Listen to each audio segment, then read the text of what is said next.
Triplefour. Let's talk about it. Okay, Triplefour podcast. Yeah, he said this dude makes a meatwad fucking thing for no reason, and then he says Jim Norrison. Bob Dylan I find personally obnoxious, but the Beatles destroyed culture. Oh my god. I got Elon Musk to smoke weed in my Tesla the other day. Like That's not even a big fucking That's deal. true. Things are crazy right now. You don't know shit, do you? You really did. We really didn't. You know, you can't always get what you want, but you'll find sometimes that if you try, you just might get it. Oh, you get it! This is this is episode 59 of the Triplefour podcast. As always, with me is Josh. What's up? Have we freed Pee Wee Herman yet? I fucking realized this is a callback, but I'm pretty sure we haven't. I mean, he's not in. Well, he's not in jail. Yeah, well, yeah, but like still, has he been spiritually freed? No, that's a probably no. Yeah, no one. I have no update. I have no Pee Wee updates. Leave a comment if you know what Pee Wee's up to these days. Please, I would really like. I'd appreciate that. I see that your dog is in your room, and she's become a disturbance. Yeah. Here we go. It's Nipples. So you gonna do something? Hurrying up to Do bark. something. I don't know why I got the damn dog. I just fucking doesn't do anything. Harry Potter. Move! Anyway. Remember when he yells at the snake in Harry Potter? Classic scene. Well, I know she did. She fucked my camera up for a second, but okay. All right, Maddie is here. I am here. Very Should cool. I get my animal too and present him? Yeah, present your animal. All right, well, he ran away, so give me a sec. It's show and tell with animals. So no, Mine shits in the carpet in my living room floor. Was that real? Oh, Yeah, maybe. there he is. He also does nothing. dude, listen to that meow though. Put him on the mic. And then there's just a fart. Oh, it's It is a very deep meow. no. I mean, you've seen Laryngitis. the Wow. video of the cat that goes meow. Damn. That cat with laryngitis. There he is. No meows, huh? You got nothing in ya. It looks like he's ready to give up. Yeah, well, in life. Didn't you say he's 13 years old? Yeah, he'll be 14 in February. That man, that's a 35-year-old cat. It's 128. He got outside once, which changes the years. He looks like he would like give you a book if you went to a library and hid in it. He's from Texas. What the hell? So- Oh, that make with the Austin name. Yeah, those fuckers. Those fuckers. And Joe is here. Honored as always. Honored. Awarded. Achieved. A recurring spot on the podcast. Nick is not with us. He was Passed away. passed away. Yeah. Unfortunate circumstances that no one else can know about, actually. It's very secret. It was very secret. I can share that COVID update. Nick is vaccinated now, or at least will be. Well, it was tomorrow. back. Oh, yeah, was. It was. Actually, he was the first person to die from getting the vaccine. Oh shit! I wasn't supposed to say that. Whoops. So yeah, that's pretty fun. That's cool. Things are crazy. Is it just me, or is it getting crazier out there? Because Things are crazy right now. Right now. And I'm surprised I'm surprised he got it this late. I thought he'd get it earlier, to be honest. Well, the last time, I mean, I like messaged him like maybe a month ago, and I was like, "All right, did you get the vaccine?" And he was like, "Nah, I've been meaning to do that." Like, like he wasn't even against it. Like it was you a know? chore. Yeah, like he wasn't even against it. It was just like, ah, shit, yeah. I meant to go. I meant to. I mean, here I don't know anyone who isn't, and I haven't encountered anybody who isn't. Yeah. I'm aware of. I got a new job, and whenever I get a reservation, it's a restaurant. Whenever there's a reservation, I guess it asks them if they're vaccinated on the reservation, even though that's not required in any way, because when we seat them, there's like a little ticket that prints out and it will say vaccination, yes. I haven't seen any that say no. It's not like they would be denied service if they weren't, but it's like everyone is. So that's good. It's a good sign. It's good news. Yeah, we just got the stats for my company, and we're 96% vaccinated company-wide and 100% in my office, which is awesome. You know who's not vaccinated is another podcast host, Joseph Rogaine of the Joseph Rogaine Experience. And Yes. I didn't know what his deal was. I avoid listening to him. I don't keep up with his bits.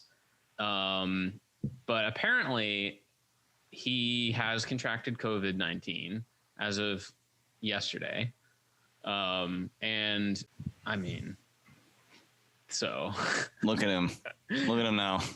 but he's been taking the ivermectin, so he says, which is the latest. Do you remember last year when there was like the whole craze about the sun is blue and take this, what was it called? Hydroxychloroquine and stuff. This is the new hydroxychloroquine, is ivermectin. What's this Joe taking it though? Saying that works. Well, a lot of people are saying to take it, people who are not like healthcare professionals. I mean, those sound like the people that should Tell you. Yeah, for sure. Yeah. Well, Joseph of Rogan, Joseph Rogaine. Joseph Rogaine says you should take it, and as we know, he's a healthcare professional. But like, okay, so like the governor of Florida, he has been on a crusade of we're not going to have any mandates. Like, I guess there's something like, all right, if your companies can mandate whatever, but like you cannot, I don't know. There's been some trouble in Florida about like him trying to prevent vaccine mandates or vaccine checks or whatever.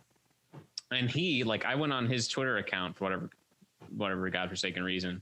And like all of his tweets are like, you don't need the vaccine. We can treat this stuff. We can just treat it. Use the ivermectin. Well, no, not, yeah. Like, I know, but like, that's, there you go. It's like, yeah, don't take the vaccine. Take this other drug that I'm telling you about. And I believe it's the ivermectin. It's like the new hype thing for anti-vax conservatives to like peddle. It's a deworming drug for like cattle. It's like a drug they give to cows. So I guess Rogan has been pushing that.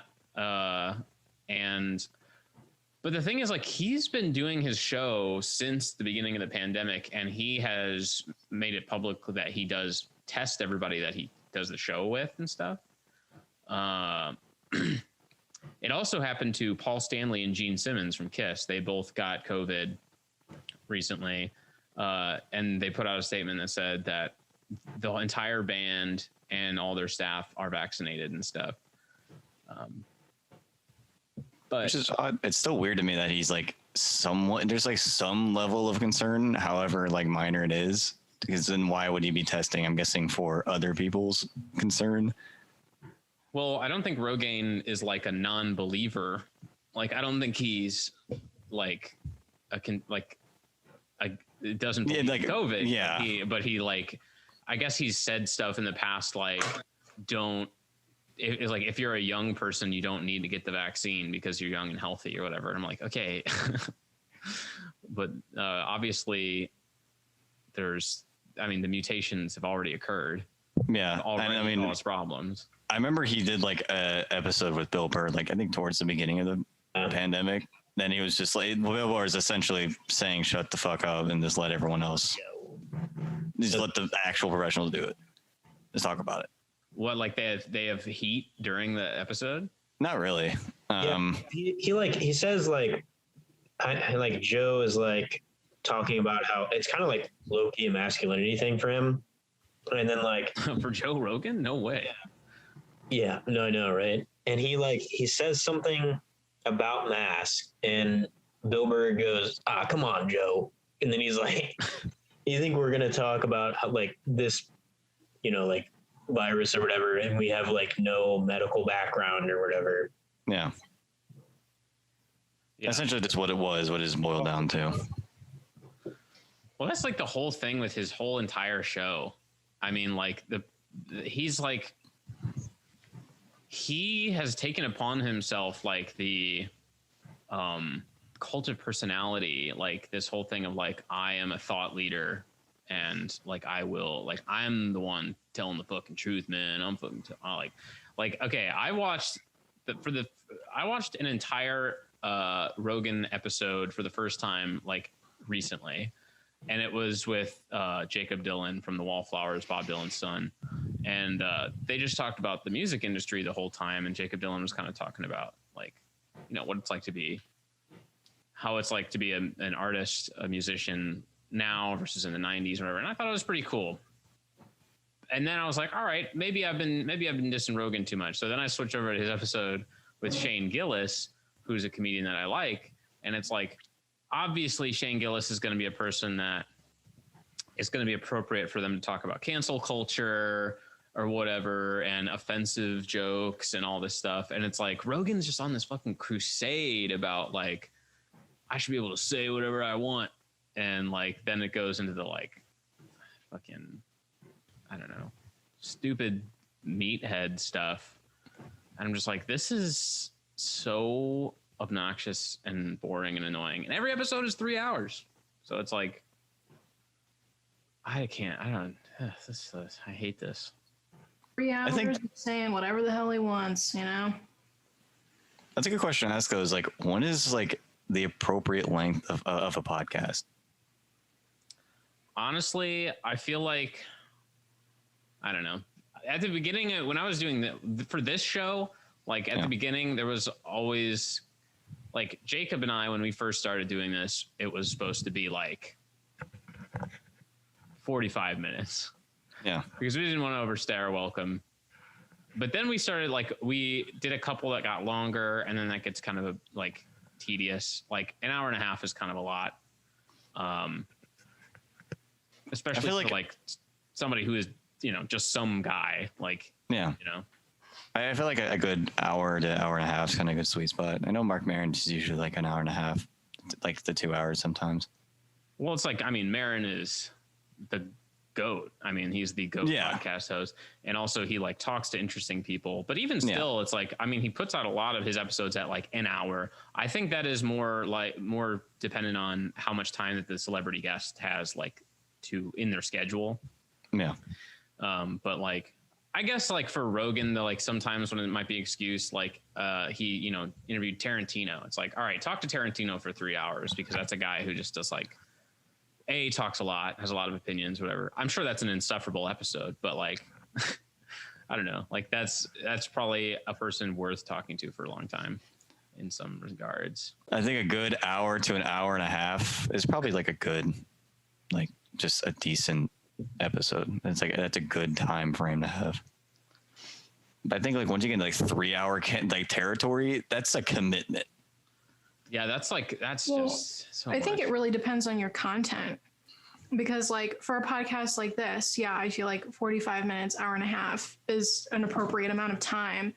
But like if you're interviewing people and if they're interesting, then I would imagine that it would be longer. Or like, I don't know, like the H3 podcast, I prefer it when it's longer because of the content that like the stuff that they're doing in the podcast. It's not just like, we're chatting for 3 hours. And obviously this is a thrilling, riveting podcast. It's so exciting that Maddie is fucking knitting. I am embroidering, okay? Yeah. The classic example of a like thoroughly engaged listener and participant. Speaking of lengths of things, it's a second for song. This is the music segment. Second for songs. Second for songs. We're gonna talk about some albums. Second for songs. Second for songs. The new Kanye West album came out, and I have just avoided it. I'll listen to it eventually, I guess. But like the first thing that turned me off was the fact that it is an hour and 48 minutes. What the fuck? Dude, It is indeed. Have you listened to it? I've listened to it. It all kind of sounds the same, to be honest. At some point, I was just like, oh, I'm just like listening to the same songs over and over. And then I looked and I was like, oh, I'm 1/4 of the way through the album. Okay. There are some okay songs on there, but What a it's nothing good. to lose your mind over. Yeah, I don't know. I didn't really like it, and I know that's the general consensus. But I guess I just had higher expectations. And also I just think that there's a lot of stuff that like just doesn't need to be in there. Like there's so much stuff, and also the titling of things is just so rushed. It's a bit much, I guess. Well, it's like, okay, so at this point, he has such power, like as an artist, because he's a guy where everything he does, I mean, he's got a Midas touch, right? It's like anything he can, like he does is inherently kind of interesting, or at least this was the case for a long time. So like, I feel like his approach has followed suit to where it's like, even when he puts out a Lucy, you know, like it's like, people are like, whoa, what the fuck? Like, I mean, remember he put out the Poop Diddy Scoop song. Like Yep, that was exactly. that was like, but that was like genius because people expected it to be like, you know, crazy. Like, whoa, new Kanye track is gonna be fucking crazy. And then it was literally him saying poop scoop. Like, I mean, that's like Dada. Like that's some like old, that's some old school conceptual shit. I guess I just don't care about that. Like, Well, yeah, it's run its course now. yeah, Yeah. Because it's like that, and that's what I'm saying. It's like, okay, you can put out disposable stuff and it still be interesting for the pure fact that like you've like he flipped the script, in which he used to be putting out stuff that was really interesting all the time, no matter what he did. And now it's like, okay, now I can put out anything and it's interesting regardless. But now it's like, all right, you've done that so much that it has devalued itself. So it's like he put out a 2-hour fucking album and I haven't listened to it yet, but I know that the track list is like Jail Part 2, yeah. fucking Beat Bop, and then Beat Bop Part 2. And I'm like, I can only expect that Part 2 is not exactly the fucking masterpiece banger that, like, you know, it's a 40-song album or whatever. I'm just like, that's so, I mean, it's indulgent, which Kanye is, like, that's the brand. But it's like, oh, it's a lot. And he's like not on my good side, you know, like going into this album, he's not on my good side. And I used to defend him to the death, you know, like my sister and I would get into lengthy arguments about his merits because she hated Kanye and like probably still does. But like, and now it's like, you know, he's I don't know. So I may have turned the tide, but Yeah. Bebop Part 2. I think that there's a time in which like an artist has to understand that it's run its course. The authenticity of the art has like run its course. And I think that he like refuses to let that die. Yeah, he'll never believe that. well, it's like he has up until this point always done something kind of new with every album. I mean, like it was only like Jesus is King or whatever. Like, actually, I didn't even really like Kids See Ghosts that much. The one with I like Kid Kids See Cudi. Ghosts. I thought that was interesting. A lot of people did like it. Like Fantano gave that a 10 out the gate. Like that was Yeah, a big I'm not- deal.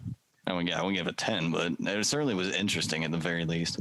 I like Ye a lot, but and I remember like being so excited. Like, I mean, everything, like I said, everything he did was like so exciting. Like I remember when he debuted Yay, and it was like that live stream out in Wyoming or whatever. And it was just like, it's like, so, I mean, I think I watched the Life of Pablo live stream too. And then like now, like he did Jesus is King, which I didn't give a shit about. It wasn't very good. And then, you know, now he's also like, I like Donald Trump. I'm going to fucking ruin the election. I'm like, my bit is now going to have real world consequences. And also this new album has like Marilyn Manson and Chris Brown and DaBaby on it. And it's just like, all of those people have no allegations. They're no all straight shooters. Stand-up citizens. Yeah. I think that's what really got me when I listened to this is like, I don't really like Kanye as a person anymore. And I also don't support really anybody that he has on the album. And Kanye's just been like this weird in-between character because I don't really like him as a human being, but I really liked his music. And then it's like listening to this was just like, I hate you, I guess, because now your music sucks, bro. What the fuck? It was his only redeeming quality. Right. And now I have to hate him for this. Now you have to hate me, the next album. Yeah. Be fucking crazed. Remember that last album? I did it on purpose so you would hate me. That's like Song 2. that's like right out of Big Basil's mouth. It's like I'm gonna do some bad albums and then put out a masterpiece so that I have a moment where everybody's like, nah, he's not good. Whoa, remember what you came back from the bad albums? It's like I kind of feel like Kanye knows how to do that almost. Like, but that said, I don't know. I guess I'll have to listen to it. Is this new one still like gospel-esque? Like last one? Yeah, okay. So, okay. Not really. I mean, Well, it's like, it's in there. And I feel like the songs that have that aspect in there is started to blend together for me. So my memory of it was like half the album because it just all sounded like the same song. And I was like, okay, I could go without this. It's not the whole thing, but it's in there. Sounds like you fell asleep at church and you woke up and they're still singing. Yeah, it sounds like. Well, like I also heard that it's like Yeezus. It's like Jesus is King and Yeezus together. Okay. Like that's what I've heard.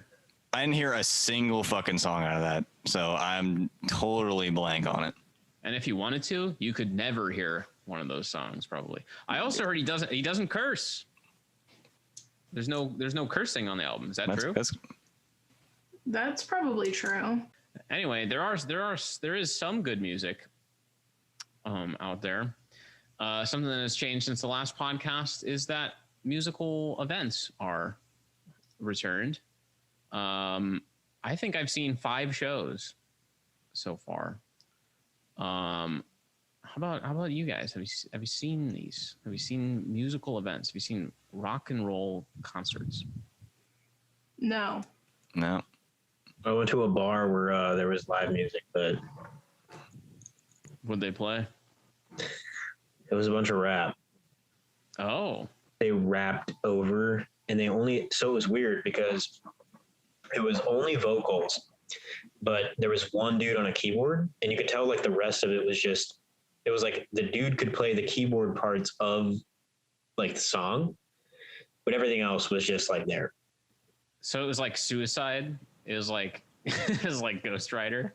Like it was nuts. Beep, beep, beep, beep, beep, beep. And then it was like that was definitely the type of vibe it was. Yeah. That sounds sick though. I might have to do that. I'm gonna have to get somebody to play like the shittiest keyboard and just play whatever. Yeah, like a Fisher Price keyboard amped, and then like I come out and I freestyle over it. Oh shit. Yeah, or like the keyboards that have like the built-in beats, so you just go and it goes. Oh, spits, yeah. Yeah, that'd be sick. I've been trying to see Wardruna, but they keep pushing their show, so It sucks because like that's something I know I have to see before I die. Yep. I would do anything, to be honest. And it was supposed to happen last October, and then it was supposed to happen this October, and then they pushed it to next November. So. Assuming Hailong also then is postponed. Then what is it? What is it now? It's October 5th, but tickets are $700. I know. I'm saying I thought they didn't postpone it. They just. No, they're still going. Alrighty. Which again, that's another thing that I have to see for sure. Yeah, I definitely want to see Hailong. It'd be fucking nuts, dude. Why are there tickets that much? Because I feel like Hailung is not like immensely more popular than Wardruna, and Wardruna's tickets. It's because it's like a. I think they sold tickets before, like way long ago, and then it's basically almost reimbursing for like the postponed they had last year. I think it was supposed to play last year, and then they didn't, and so now it's like they had probably a limited amount of tickets to sell in like March or something. Yeah, it could be that. Yeah, I know that they only play like in. Weirdly enough, they're playing in London, which is like not really something they do, but they usually play like they're a lot like Wardruna, where they play in outdoor like amphitheaters. Like they don't really play indoors.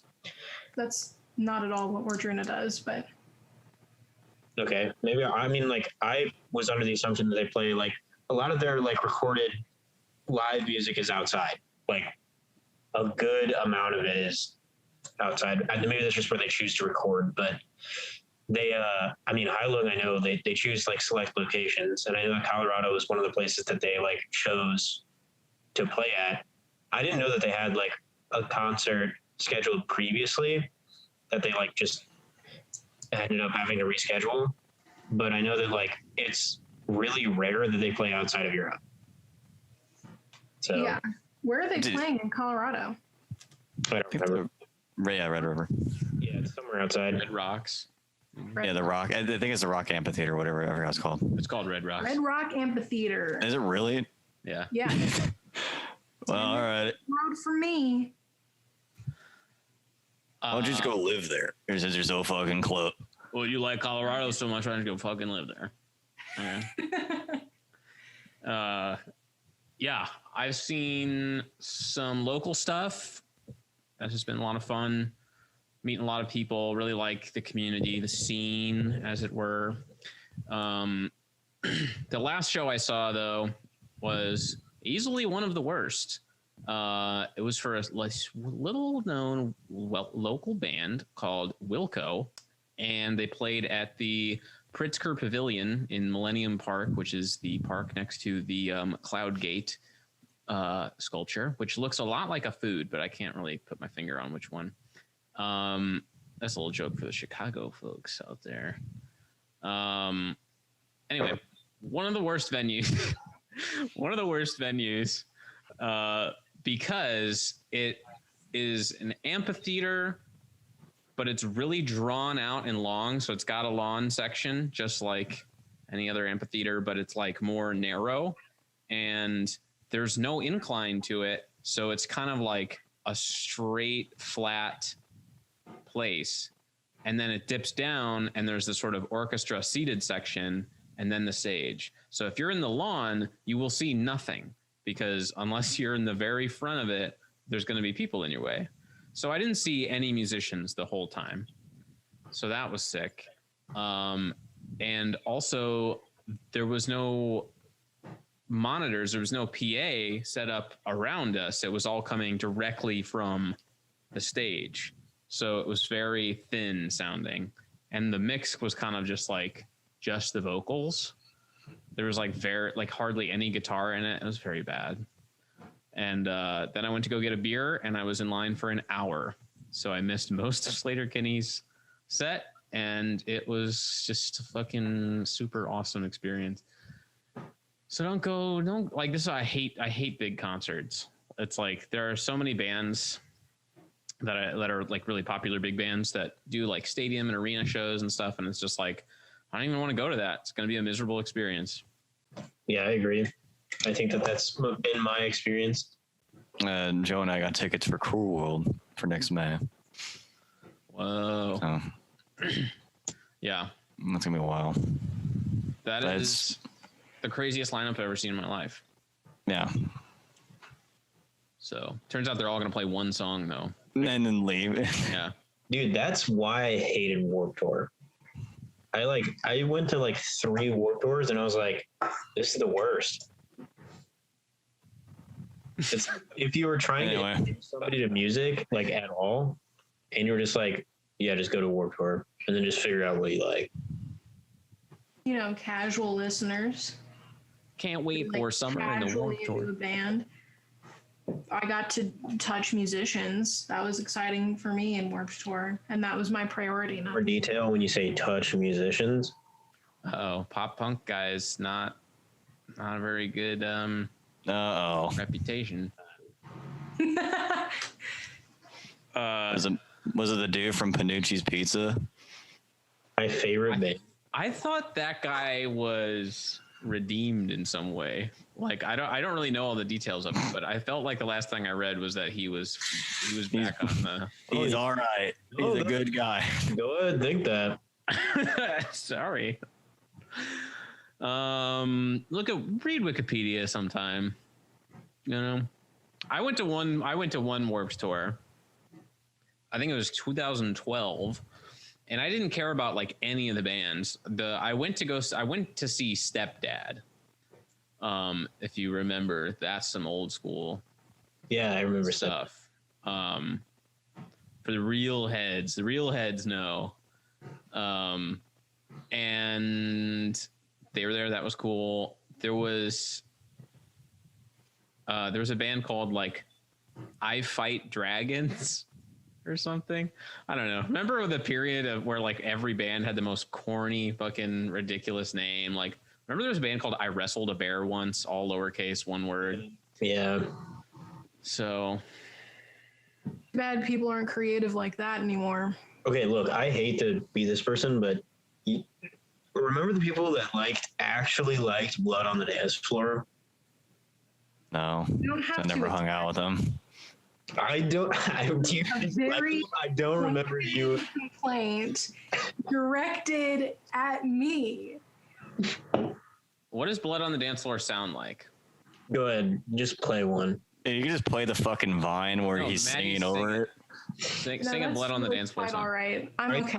I couldn't give you one, but Maddie probably. I can't really channel like the pedophilia in his voice. You know, I just really can't channel that. But do I know the lyrics still to most of the songs? Yeah, I do. Oh, so that was one where they turned out to be a pedophiliarizer? A big one, yeah. Pedophiliarizer. No. That's a shame. Oh, check his Wikipedia though. He was redeemed. He was redeemed. Yeah, it's like a bit now where anybody who even somewhat associates with him is like absolutely canceled. The whole Blood on the Dance Floor Warped Tour thing reminds me of, I guess, probably the same year that I went to Warped Tour. So I guess it was, maybe I've told this story before, but in my sophomore year of high school, I was in a class called Music Appreciation, and it was taught by our school's choir teacher. And I'm pretty sure it was both for her and for all the students a total blow off in which people just kind of wanted something very easy to do for an hour. And at one point we had a class-wide discussion that was a pseudo assignment. And it was like, she was like, what are the musicians or groups or bands that define your generation? I want everybody to come up with a few answers. And let me name some things that were suggested. Blink-182. Now let's ruminate on that a little bit, because I feel like that is a partially valid answer. No, I think that's totally valid. Who else? Oh, one guy said Wiz Khalifa. Oh no. This was 2012, so this is like height. I mean, I guess Wiz, had a pretty long career, but like this is like height of Wiz Khalifa. This is like the I roll up, You roll up. Everybody's gonna smoke some weed and roll up, or whatever that song was. Wasn't that whenever he did that movie with Snoop Dogg? Oh, Mac and Devin go to high school. Yeah. Oh, also Black and Yellow. Yeah, so okay, Black and Yellow. That's right. This was when Black and Yellow was maybe a year old or so. Something like that. I'm not even gonna lie. I listened to that album back in the day. The Black and Yellow, whatever his first album was. Rolling Papers might have been what it's fucking called, because not creative at all. So Wiz Khalifa. Who else? The one that really threw me for a fucking loop was A Day to Remember. Okay, so I think that this is like hit and miss. I think that some people actually like really listen to that, like A Day to Remember, and like associate that with our generation. But I think that like, I don't know, I think that maybe I'm speaking for myself, like I definitely listened to A Day to Remember when I was in high school, but like I didn't associate, I guess, that as a coming of age or a rite of passage as far as music goes. The same thing as I wouldn't say like Vampire Weekend is a I would argue the Vampire Weekend is just a little older than us. Yeah. But that would be a valid answer for the people a little older than us. Definitely. Like my brother, that's spot on. I think that it's for older or for younger people. Well, so actually, Josh, what were you going to say something? I was saying it sounds like that's just an answer that someone had that was just the most impactful for them literally that day or at the time. Yeah. No. I feel like it's like it's not a span of time. It's just that time. So I think that A Day to Remember, which is a band that I had several friends who that was a very important band for them. But it's like, okay, we're talking about our generation, not talking about you and your buddies. Like I'm talking about cultural impact and significance across a wide range of people in a certain age and geographically too. And okay, we can even narrow it down to America if you want. It's like, I just don't think that's one of the bands. I think that is important for you and that's cool. But it's like, I don't know. I think Blink-182 is something that, like, I don't know. That I feel like even Blink-182 is a little older than us. Like you listened to it later, right? Yeah, I wasn't into Blink-182 when I was. Oh my god, that was my fucking whole ass middle school life, dude. Yeah. That was See, I was my a Green whole Day. elementary school. That was my identity. My identity was liking Blink-182 in like elementary school. And that's about when my memory starts. Like when I became conscious and enjoyed music and was like, yeah, music is something I listened to on my own. It started with Blink-182. Same thing for me, but with Green Day. Green Day was up there, but Green Day was one that I liked because my mom liked it and it was just always playing. And I was like, I can jam. But Blink-182 was one of those that like I sort of discovered for myself. And I was like, all right, I can have a preference. It's just like maybe it's my tunnel vision, but I almost feel like Green Day is maybe the more of those two bands. And if we could only pick one all right, let's just do this assignment. Okay. Okay. Can I at least set the parameters? So there's Blink-182 and there's Green Day. There's also Sum 41. No, Sum 41's out, dude. I'm sorry. No, nobody's like a Sum 41 head. Sum 41. I was a Sum 41 head. I was a Sum 41 head in like late elementary school, early middle school, but I wouldn't put it down for this challenge. But not for like any extended period of time. It's like A Day to Remember where it's like that's a personal thing. Oh, okay. Sum 41 is definitely in the trio of Blink-182 and Green Day. Yeah, but it was like you liked those things, and then it was personal, and so you personally were like, I'm into Sum 41 now. A Day to Remember isn't anything like Green Day or Blink-182. I'm not saying that it is, but I think that there are similar classes of band where it's like, yeah, it was good, and I'm sure for an older generation probably, but not for our generation. It was just kind of like you had some daddy issues. Okay, and you found a band. Can you please elaborate on like Sum 41's lyricism issues and how they're related to father figures, please? You guys are They in too have a deep. song like "Hey Dad, let's smoke." I know. Hey, Dad. Let's Fuck you. Hey, Dad. Let's smoke. I remember that. That was my favorite Sum 41 know. song for sure. Right? You left me joints by the stairs. Oh shit. Oh shit. Okay. Sum 41. Okay, like if Blink 182 and Green Day are the Metallica and Slayer, Sum 41 is the Anthrax. You know, it's like I'll agree to that. it's like okay, yeah, they're a part of that group, but nobody's putting them on the same playing field. Like, I mean, they're associated but they're not on the same tier. Green Day and Blink-182's cultural relevance lasted way longer, and I would argue Green Day, I mean, they've lived long enough to see themselves become the villain, obviously, but Blink-182, they also did not go out on a high note. And also, I guess Blink-182 still exists. I just remembered that they still make music. Oh yeah. It's not great. It's not good.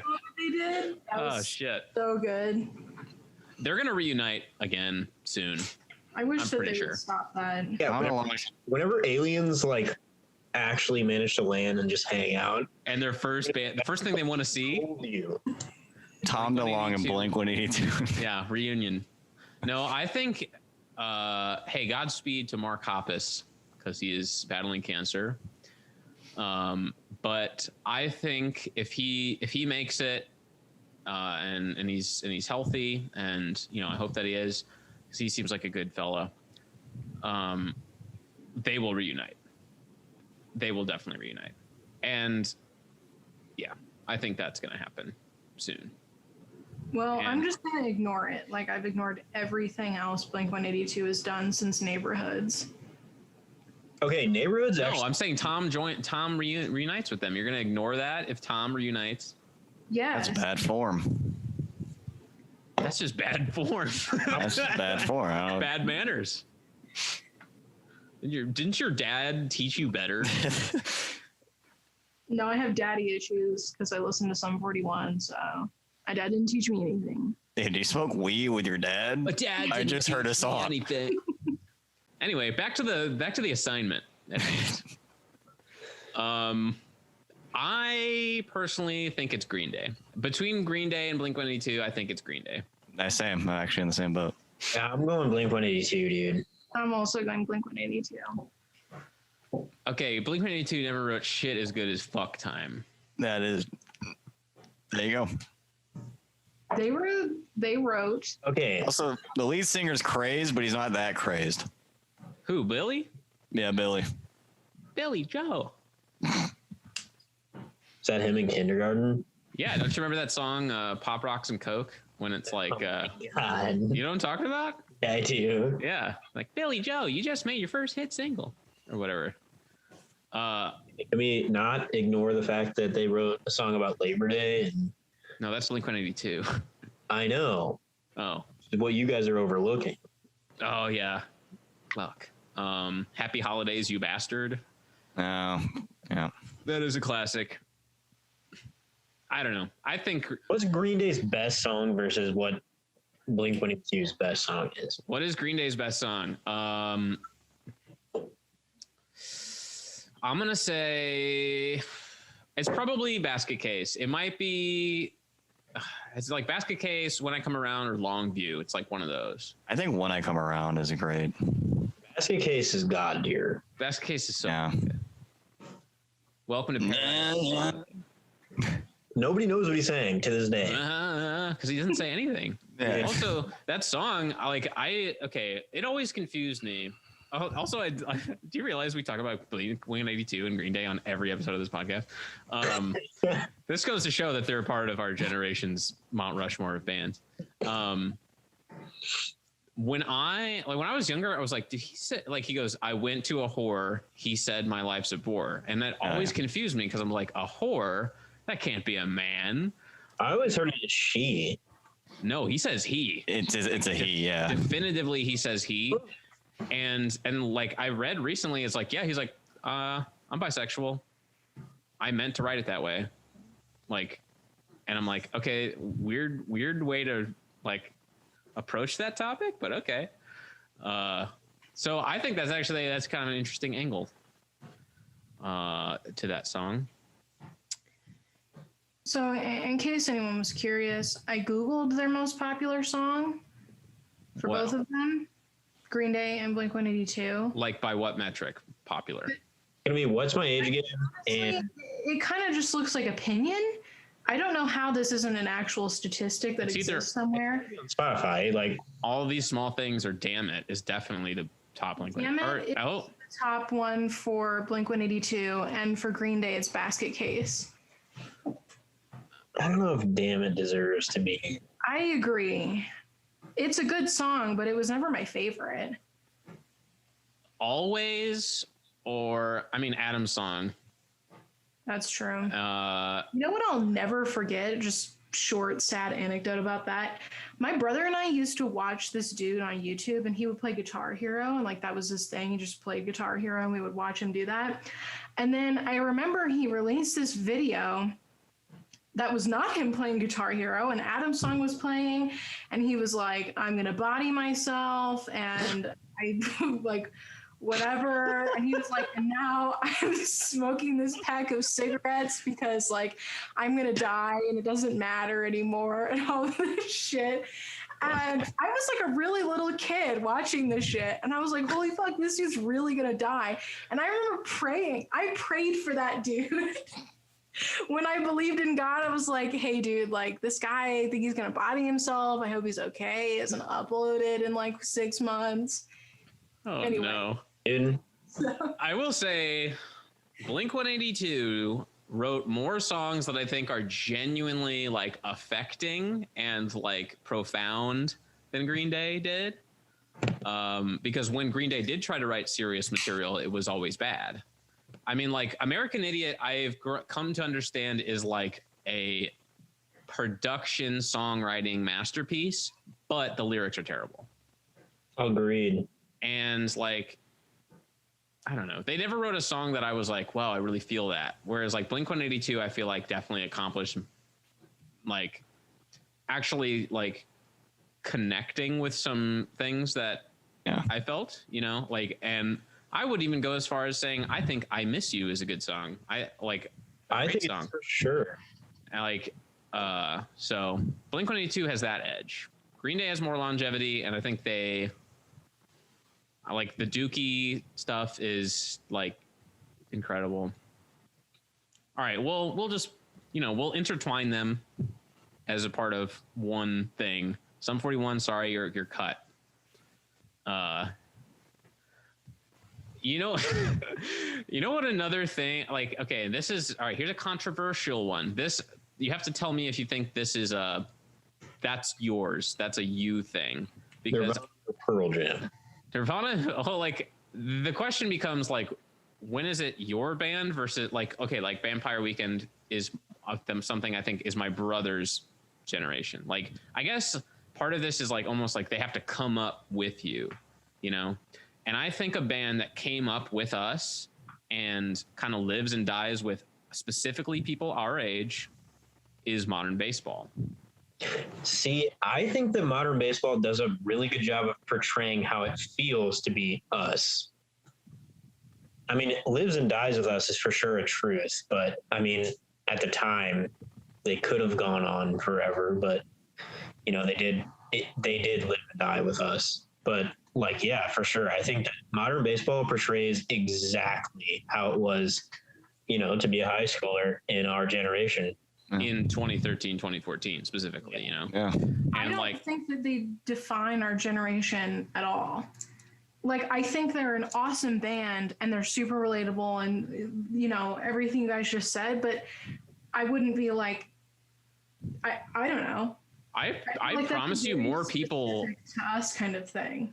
No, I promise you more people fucked with that band than you think. I meet people all the time who talk about, okay, mate, you weren't around last night, but I was saying to these guys, I went to a show the other night and this band covered Your Graduation. And they were like, she said, all right, this next one's a cover. If you're emo, you know this one. And everybody sang the whole song because everybody our age, who are the people that went to this show, knows that fucking song because they love that band. And everybody that we went to high school with loved that band. I have not met anybody that listens to modern baseball. But do you know anybody who's cool? Yeah, true. Yeah. Fair. Okay, hold on. Fair I feel enough. I feel like modern baseball is a band that everyone secretly enjoys too. Except I Lucas also- Dykes. Okay, to be fair, I think that a lot of modern baseball songs are a very heavy, like, male gaze situation.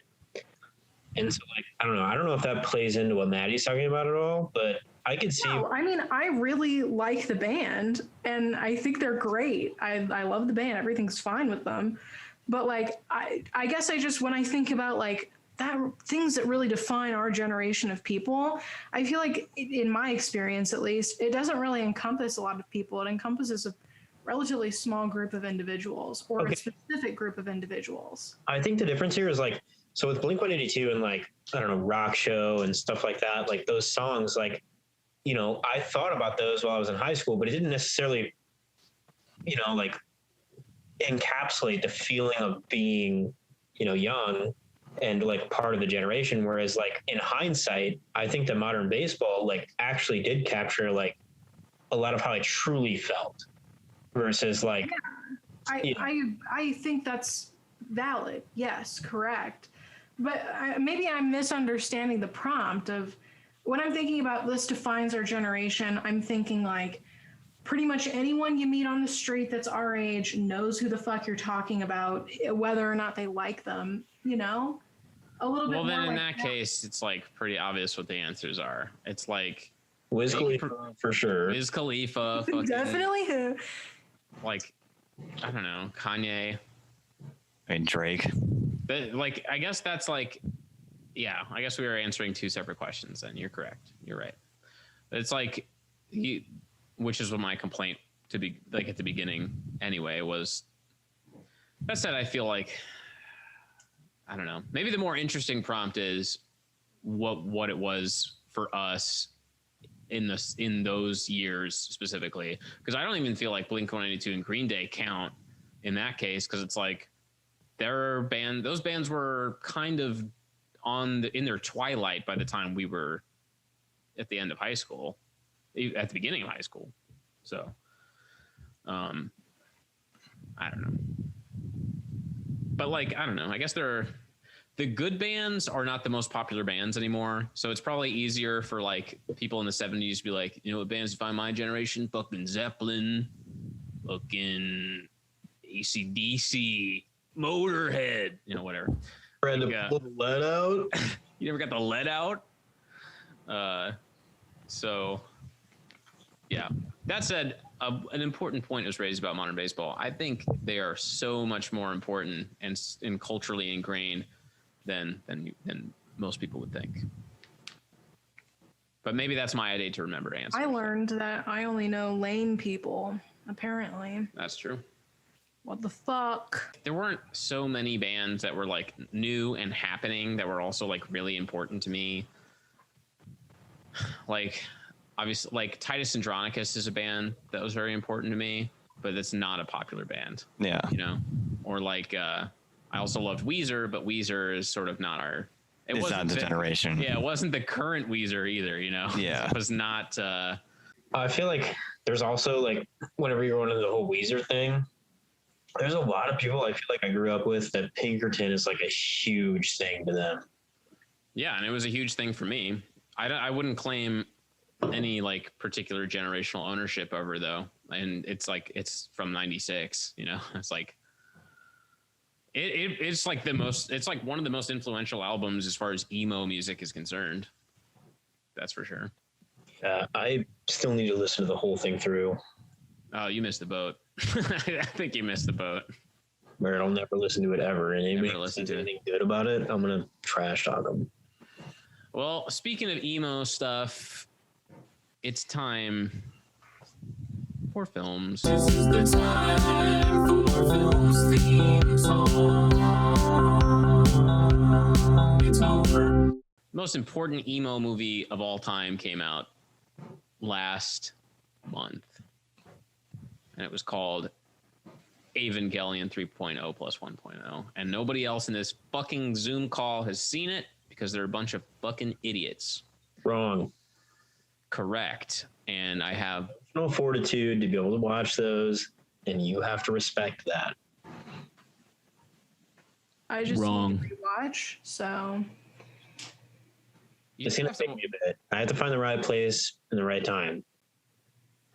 Well, it depends on what you're gonna do, you know, because it's like you could rewatch the whole thing, which I think is advantageous in some ways. But like, I don't know. For me, the show is difficult to swallow. Like you're like, I'm on the same page as you. Is like, I can't just be like, I'm gonna rewatch the show. Like, no, it's not gonna. That's like, there's gonna be some preparation involved. But like with the movies, I could watch those anytime, pretty much. I mean, they are still like, I don't know. They still have the same kind of weight, just with the context of them because of the way I feel about those characters and stuff. But it's like the movies are generally more entertaining. Like the movies are movies. I just think that I'm due for a rewatch. And I also, I haven't seen it through, I think, as many times probably as you have. So I feel like I need the refresher. Really need to feel that stuff again. And then go into the movies and just digest the whole thing. I like how everybody talks about the show like it's fucking surgery. They're like, I just don't want to be mentally beaten up. It really does. Like, it does. It pre-packages an existential crisis and deliver it to you. And then you're just like, not all of us are prepared for those things.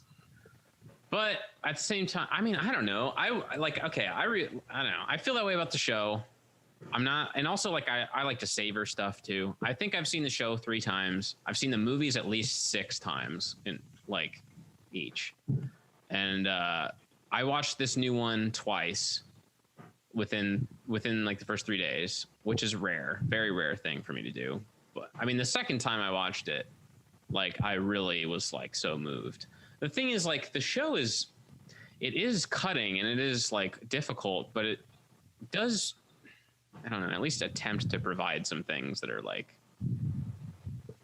use this, like it's not, you know, take this sentiment, take this wisdom and like use it, apply it. Like there is, you know, congratulations.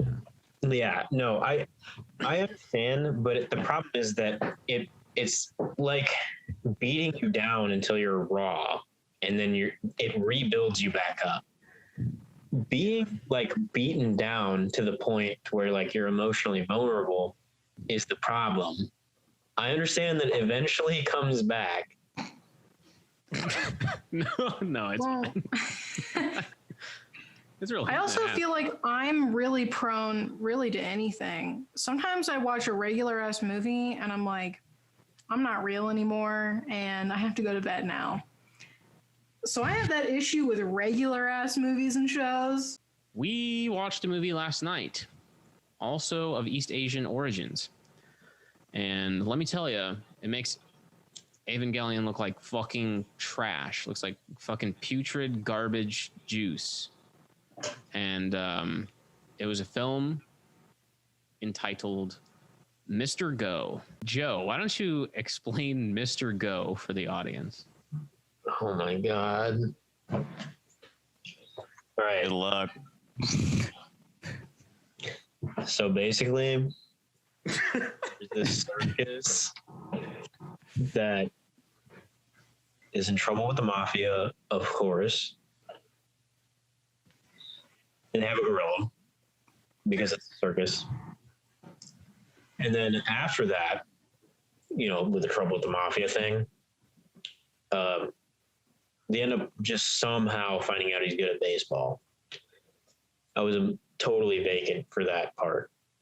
But No, he was good at baseball the whole time. oh, That was known.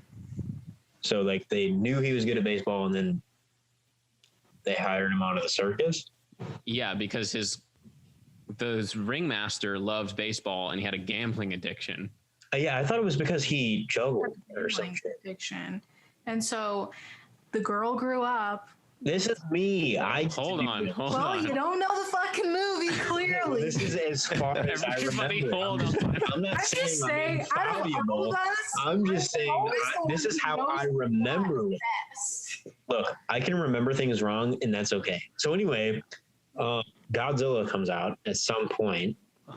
I missed that. I must have been getting a beer or something. Crazy.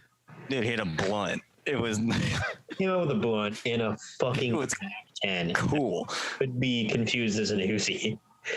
So, and that was it. And then also the gorilla ripped somebody in half at some point. Okay. Let's backpedal a little bit. So the leader of the circus was a gambling addict, and he also loved baseball. But they also briefly mentioned that he didn't understand it. He loved baseball, and he And also, gambled on it. he's in. He does. So He is the loves circus in China? No. Yeah. The Yeah, circus is in it China, was. and then the gorilla goes to South Korea to play. That's what he's. Yeah. I was clearly not. The gambling addict did love baseball. He didn't know how it worked, but he did love it, and he gambled on it. No, he just had a gambling problem. It happened to be a circuit like around baseball. That was the bit. Why don't you just take us through the whole film? He was a Chinese Pete Rose. I actually wrote this. He was the Chinese circus. Believe it or not. To be fair, Maddie was actually watching the whole film, and I was watching it. There was a full ass fucking gorilla not ripping people in half. I was watching this movie. Fine, Maddie, explain the rest of the movie. I'll fact check you though. No pressure. Listen, I don't know. Yeah, so there's a fucking dude, and he's a grandfather, and he has a grandchild for some reason. And he has a gambling problem, and he gambles on baseball all the time. Which he loves. And so, which it's debatable if he loved or not. And then the little girl like grows up watching baseball, and she's like, cool, I guess I love this. And her grandpa literally just has a gambling problem. That's it, which is clearly stated in the first 5 minutes. I implore you to rewatch the film. Anyway, she grows up with this fucking gorilla, and she like trains it because they grew up together, and he fucking can hit a ball, and it's crazy. And then the fucking grandpa dies, and then the circus is in debt, and then she takes out a bunch of money with this dude who, to be clear, was not the mafia. It was just a guy. And she borrows all this money from him, and he's like, dude, I literally, like, you have to pay me back. He's really not even a bad dude, which is such a bizarre part of this film where nobody really was like the bad guy necessarily, except for the other gorilla. But And- no, I mean, Even the he mafia wasn't- guy- the quote unquote mafia guy, the guy in pink, right? Yes. he- He wasn't really that bad of a guy because they explain it at some point, if you guys would pay attention, okay, where he's like, I'm just a fucking guy, and you borrowed money from me, and like now I'm in the shit, and I like literally need this money back. I mean, he's kind of a dick about it, but he is justified. He's like, I'm gonna get my ass beat if I don't get this money, and like I have things to pay back too. Like this is how loans work. I mean, he is a gangster though, and he's impeding the positive things that the circus children are trying to do. So I think that makes him a bad. Oh, he definitely forced the other gorilla to smoke a blunt at gunpoint. Yeah. That was a Yeah, really Technically, crazy yes, scene. he's the bad guy, but he's not like just this dude who's being a dick for no reason. He's like, you have to pay me back. This is how loans work, bro. Which is a little weird because, to be clear, this girl was 15 years old, and I feel like nobody was talking about that. And No, she does describe it. She does say later on when she has the debt, she's like, I'm 15. Why do I have this? Yeah, It really I does have say some it. statements about her character. But yeah, so that's happening. And then this fucking dude who's a scammer, basically, is like, oh, you guys should come out here, and he's going to play for this team, and then I'll give you money. And he's obviously lying about the money and the contract and all that. And then the gorilla goes, and he rips somebody in half. Crazy. The movie Don't ends. oversell the movie because, as we all know, he didn't rip anybody in half. It was really fucking disappointing. Obviously, Up to the viewer's interpretation, the credit scene, if someone is ripped in half or not. Well, in all of our imaginations, he eventually rips somebody in half. Yes. The gorilla is drafted by a major league Korean baseball team. He starts playing for this team, and he's fucking amazing. He just hits dingers like it's nobody's business. And He's sponsored by bananas.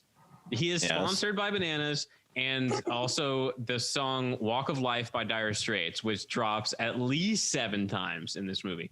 And the best part is the first time it drops, it's a montage of a gorilla hitting steady dingers in Korean baseball stadiums set to Walk of Life. And then like it goes on for several minutes, and there's like a whole arc within the montage in which at one point they start intentionally walking the gorilla, but then he figures out he can just still swing at the ball, and they're like, fuck, we can't walk him. And then so it's just a gorilla hitting home runs. And that was the best part. That was the peak of the movie, I think. And then some more stuff happens. American teams want to kind of buy him. They just show up. They sometimes show up and then they leave, and then they'll come back again later. The rest of it is honestly irrelevant. Yeah, it kind of is. But that takes place like 45 minutes into the movie, and it was 2 hours and 5 minutes, and then like 10 minutes of credits. So it was like, man, by that time we were like, all right, we're probably an hour and a half into this. We're almost done, and then it was like, holy shit, there's just like another hour and a half. Like Nobody's in half. What's the deal? Nobody's been ripped in half yet. And so like the American teams try to get him, and then meanwhile, there was another gorilla also at the circus who can pitch. He's just a dickhead. And he's really they didn't know he could pitch. They brought him in to teach him to pitch because they were like, oh, wouldn't that be great? And then he was a dick the whole time. And then eventually the mafia dudes are like, oh shit, he can pitch. And then that becomes a whole plot point. Well, we also talk about... I kind of thought we were going in a totally different direction with the other gorilla, that it was going to be one of those things like, oh my God, we totally overlooked you. And if only we were nice to you, then you could have been successful and we could have had this whole thing. And all you needed was a little loving care and not being literally whipped in a circus. But that's not where we went at all. So no, I called that shit out immediately as soon as I knew he pitched. I'm like, they're going to face each other and it's going to be their enemies. Yeah, Josh called it. But also, I like the fact that the mafia at the circus shows up just in various times, and then after they get beaten up by Bad Gorilla, they just stay there. Like they're like being forced at gunpoint by the gorilla to stay. Well, because they sedated them. Like they went there and they were like, "We're fucking taking." That's true. Yeah, never mind. I was thinking. And then they were like, "Cool. Now that we've sedated them and caged them, we're safe to do whatever weird stuff we do with kids." But then he beats him up, and then they're like, "I guess we're here now. I guess this is our life."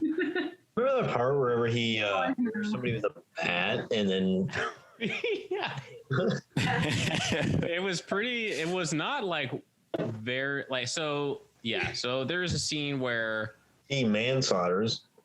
Okay, for some reason, the little girl that trained him is like taking a day off. So she's like not at the stadium, and so of course the gorilla, who is Mr. Go, Aka Ling Ling, the gorilla, goes up to bat, and he doesn't know what to fucking do because his trainer isn't there. And then the guy who's like his manager is like screaming at him, and he doesn't know what to do. So he swings, and he ends up throwing the bat into the outfield stands and nailing some dude who was knocked out and carried off on a stretcher. And then like Mr. Go like goes nuts, and he like runs up the wall, and he's like throwing a fit. But then it's kind of like not really addressed that a man was probably murdered. It's so true. They really never addressed it again. They're just like, yeah, the dude probably died. Anyway, remember when he threw a tantrum and took his bananas with him? Crazy. And yeah. So yeah, they ultimately face each other at the climax of the movie, but like he swings and the ball explodes into 100 pieces, and then they have to pick up the ball. They have to pick up every scrap of the ball in order to call him out. So Yeah. And so it looked like, I mean, spoiler, I guess, if you want to see Mr. Go. Mr. Go spoilers. So it looked like he was tagged out, but there's still a piece of ball left, and they essentially call him safe. So it's, I mean, this movie, regardless, you're going to look at it and be like, this is going to be a happy ending. There's no fucking question. So now you've bypassed this. Go ahead, Maddie. Just a quick question. I don't know shit about baseball. In fact, I actively dislike it and anything that pertains to it, except for this movie, to be clear. Wow. This movie did change my opinion of baseball. In theory, It didn't change. I am now going to a St. Louis Cardinals game tomorrow. I'm actually a fan You now. even have a team. No, so like in theory, let's just pretend human beings were playing baseball and the ball exploded for some reason. Is that how that would work? Like No. actually? Absolutely not. I don't know if they really do have a rule for that. Yeah, because it wouldn't happen. I mean, like if somebody had to interpret the rules in that moment, would they come to the same conclusion? Like, are those real baseball rules? I don't really know how this shit works. No, clearly the I would person assume that blew the ball up had been taking something. They would test him just immediately. Gotta Like I be said, those Jose virgins. Canseco actually played Mr. Go in the film. But we could ask him.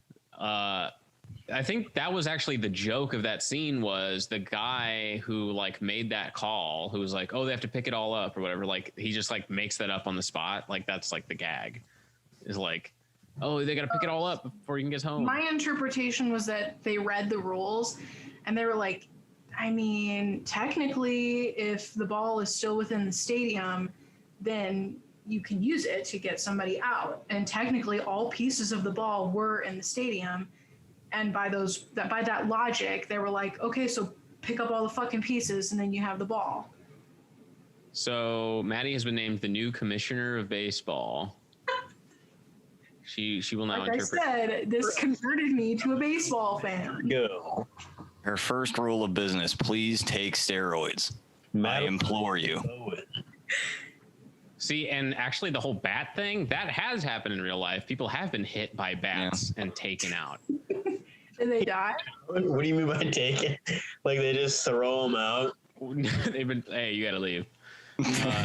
No, I know for a fact that it happened to a Cardinal. It happened to, what was the guy's name? I think Juan Encarnacion, I feel like was his name. There was a So that's a guy. reference. Yeah, it's a deep cut. Just made that up. No.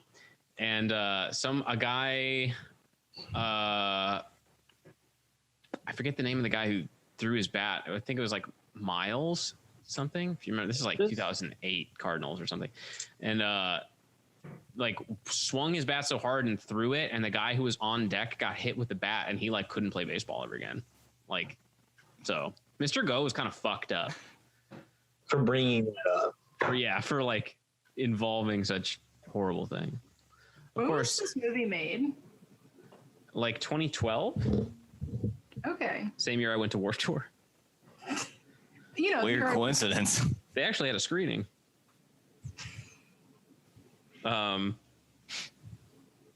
Double checking. Well, the interesting part is that they actually had a couple of real baseball players. Like they had two Korean baseball players, Sin Chu Chu and Hyunjin Ryun. You know, the other crazy part of the film was that they actually used real gorillas. No, that's true. It's true, yeah. Yeah, that was nuts. And the fact that they never ripped anybody in half on set. Yeah. Easy. Kind of impressive. The gorilla did have a leg brace, so that may have done something.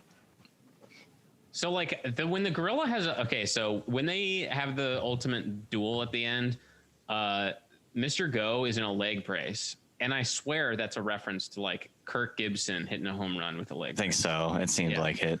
Like, What? Also a reference to earlier in the film when they got like part of the X-ray back, and they were like, "This dude's bones are like fucked in his leg, like this is going to be an issue." And they were like, "Whatever, he's a fucking gorilla. Like we still want him to play." And they were like, "Oh, it's gonna be just like this guy who we made play, even though his shit wasn't good. His body was bad. So crazy." case of bad body. Okay, you know what else was a crazy reference? Whenever Seto Kaima showed up and he trap holed somebody, Yeah. fucking crazy, dude. The American baseball agent looked like he was a Yu-Gi-Oh character based on haircut alone. Oh yeah. He low-key had Moguba's haircut. I'm gonna pull this up just so I can verify. No, he was totally Look he like was Weevil Edna. Underwood. Yeah, he looked like Edna Mode kind of. Yeah, from Incredibles. Definitely, yeah. But yeah. So like Maddie seems to have liked this movie. What was your overall review? I'm ironically giving it a 4.5. So it's a 10. Yeah. Well, I mean, like out of 5. So. Yeah, Josh. Probably. I'd say 2.5. Yeah. 2.5. Just because of the fucking length of it. God damn, the length of it. Okay, notably though, I did not fall asleep during this movie. You probably did. We just couldn't hear you. I was ready to fall asleep though. Like after the midpoint, like when they started getting into like I don't know, like the American teams are interested in you, and also the gorilla needs to take morphine now or whatever that was. Like I did kind of tune out at that point. yeah, that was unnecessary. It's way too long, and this is unneeded info that was just dumped in. Also, the first 15 minutes was just all of the fucking backstory Yeah, just piled on you. that was a No need. You know, I kind of like that a little bit. It's just like, here you go. This is all you need to know. We don't have to drag it out. But then they dragged out other stuff, so it was a little bit counterintuitive. But They could have just replaced that stuff with some of the backstory, and they could have had it as surprises, or could have had it as just like additional information as to why a character was doing this. But no. can't do that. Joe, how did you feel about this movie? Same way I've always felt. So, A 10 out of 10. yeah.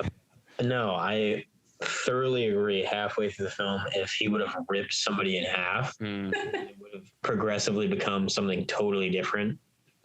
But it's still rated PG somehow. Yeah. Insane good film. Yeah, we kept talking about how amazing it would be if it just became a horror movie halfway through, in which the gorilla just started ripping people in half. That would have been good. No, honestly, I don't know. It was like I don't know, maybe a little like a 6 out of 10. It was Just okay. It was yeah. better than I expected it to be. How about that?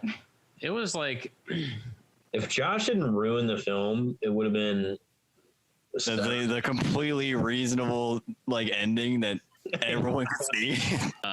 yeah, the main issue for me was it was too long, and it just got like really. It was just like drudgery after like it took a while to get to the gorilla hitting home runs, and once that happened, I was fucking all cylinders, like so psyched. I was like, this movie's amazing, and then it kind of just doesn't go anywhere else with the concept of a gorilla playing baseball. Like it could have been like a rookie of the year or something, you know, where there's like some maybe like, you know, the pennant race or something could have been involved. But the fact is like the gorilla is like super baseball Superman. He only hits home runs. There are no issues. Like, so there is no inherent drama in it. So it kind of just gets to a point where like, are we just going to like, what else is going to happen? And They then could have there's, done like a 10-minute montage of him hitting home runs, and then they could have ended it, and it probably would have been fine. I would have been okay with that. yeah, could have been a short There's an film. episode in Twilight Zone where there's a player that's a robot that is a pitcher for the team that's like the worst in the league, but somehow through him they made that team like in first place, like through him. So they could have done something like that, a take like that, where they put this gorilla on the field in order to make this team better, and they kind of did. They kind of showed that they're like doing good with him. You're thinking of Major League with Charlie Sheen. I mean, there's also a Twilight Zone episode I know. of it. It's wow, Josh, come on. Yeah. Sorry.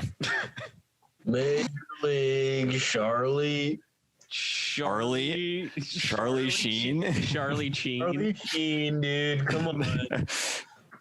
You didn't know fucking Wild Thing. Okay, you know what? Bull Durham is a great baseball movie. Major League is not very good, I don't think. I'm not into Major League. The first one was fine. I didn't watch any other one after that because I didn't want to. Major League 3, Back to the Minors. You just made that up. No, that's real. No. Look it up. The Sandlot classic. Yeah. Sandlot 2, not classic. Sandlot 3, not classic. So They progressively get younger the more Sandlots there are. So when 3 happens, they're just toddlers. Sandlot 2 is basically a like almost shot for shot remake, but it's set in the 70s.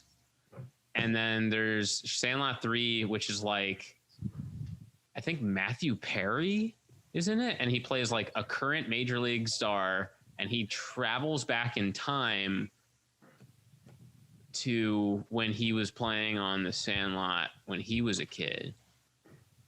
So Baseball's the worst sport. So Oh, okay. what's the best sport? odds. Why don't you watch a game like a man? I'm just saying I would sooner watch golf. That's just my. weird. I don't even have something against golf, but watching golf is rough. Like playing golf can be fun, but watching golf, no thanks. Yeah, well, that's my feeling. So Well, you don't have to just say all your feelings, Maddie. yeah, I do actually. Fantastic. All right. Well, it's a soft 3 for me on Mr. Go. Watch it immediately. Actually, just skip to the montage, watch that, and tune out. Yeah, just end it after that. There's Yeah. really no reason to go on.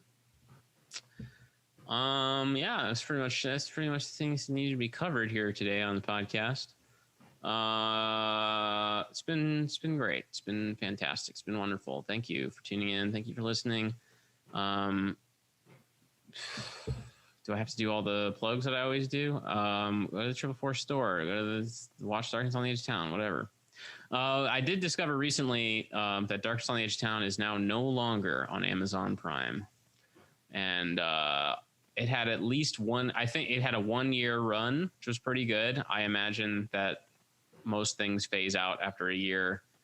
You can still buy it on Amazon. So for whatever reason you wanted to send me like $5, that's one way to do it. It's also $3.99. Is it $3.99? I think so. Yeah, $3 or $4.99. I don't remember exactly. So yeah. I paid it Why? It's on YouTube. because Also, I fucking forgot. You know what? You're welcome for the Also, $4. Also, Okay. you know me. What? You just hit me up. Ask for the link. I like how you plugged it and said, "Why'd you buy it?" Next time, Dan, I won't give you money. All right.